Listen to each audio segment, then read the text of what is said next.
အားလုံးပဲမင်္ဂလာပါကျွန်တော်ထွန်းထွန်းနိုင်ပါ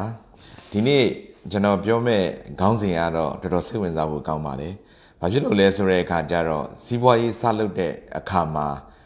အိမ်ထောင်ပြုပြီးမှစီးပွားရေးစလုပ်တင်သလားအိမ်ထောင်မပြုခင်စလုပ်တင်သလားဆိုတဲ့ခေါင်းစဉ်ကိုကျွန်တော်ပြောမှာဖြစ်ပါတယ်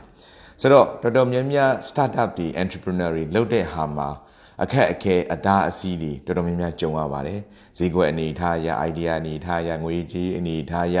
တော်တော်များများအခက်အခဲကြုံရတဲ့အတွက်ကြောင့်တကယ်တမ်းအကောင်းဆုံးကတော့အိမ်ထောင်မပြုခင်မှာလုပ်ငန်းတစ်ခုကိုစတင်ပါတယ်။ဘာဖြစ်လို့လဲဆိုတဲ့အခါကျတော့အိမ်ထောင်တာဝန်ကိုယူလာတဲ့အခါကျတော့အလုပ်မှာတာဝန်ယူမှုနောက်တစ်ခုကတော့ခုနကပြောသလိုပဲအလုပ်မှာအချိန်ပေးမှုတွေနည်းနည်းလေးလျော့သွားတတ်ပါတယ်။ကျွန်တော်2000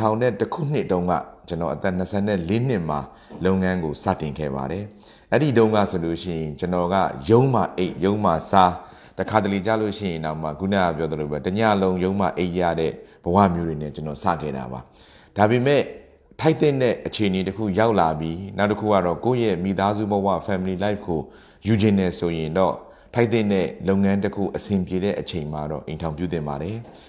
လုပ်ငန်းအောင်မြင်ဖို့အတွက်ကတော့အိမ်ထောင်ပြုတာကအရင်အရေးကြီးပါတယ်ဘာဖြစ်လို့လဲဆိုတဲ့အခါကျတော့တခါတလေကြရင်လူပြိုလူလွတ်နဲ့အိမ်ထောင်ရှင်နဲ့အတွေးခေါ်ကွာပါတယ်လူပြိုလူလွတ်ကတော့ပတ်စံရမရ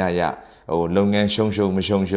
ကိုကတော့အပူအပင်တော်တော်လေးကိုကင်းပါတယ်ဒါပေမဲ့လုပ်ငန်းလေးအခြေအနေရလာပြီဆိုလို့ရှိရင်တော့အိမ်ထောင်ပြုတင်ပါတယ်ဒါကတော့ကျွန်တော် strongly ကျွန်တော်ရဲ့ကိုယ်တွေးနဲ့ပြောတာပါဘာဖြစ်လို့လဲဆိုတော့အိမ်ထောင်ပြုလိုက်တဲ့အတွက်ကြောင့်ကိုယ့်ရဲ့တစ်ယောက်မဟုတ်ဘဲနဲ့နှစ်ယောက်ဖြစ်လာပါတယ်နောက်တစ်ခုကတော့ကိုယ့်ရဲ့အိမ်ထောင်ဘက်ကတွန်းအားကျွန်တော်တို့ဖြစ်လာပါတယ်အိမ်ထောင်ပြုပြီးရင်လည်းကလေးမွေးကြပါကလေးမွေးတဲ့အတွက်ကြောင့်တွန်းအားတွေများလာပါတယ်တွန်းအားတွေများတဲ့အတွက်ကြောင့်အောင်မြင်မှုကလည်းဒီထက်မကပိုပြီးတော့အောင်မြင်နိုင်ပါတယ်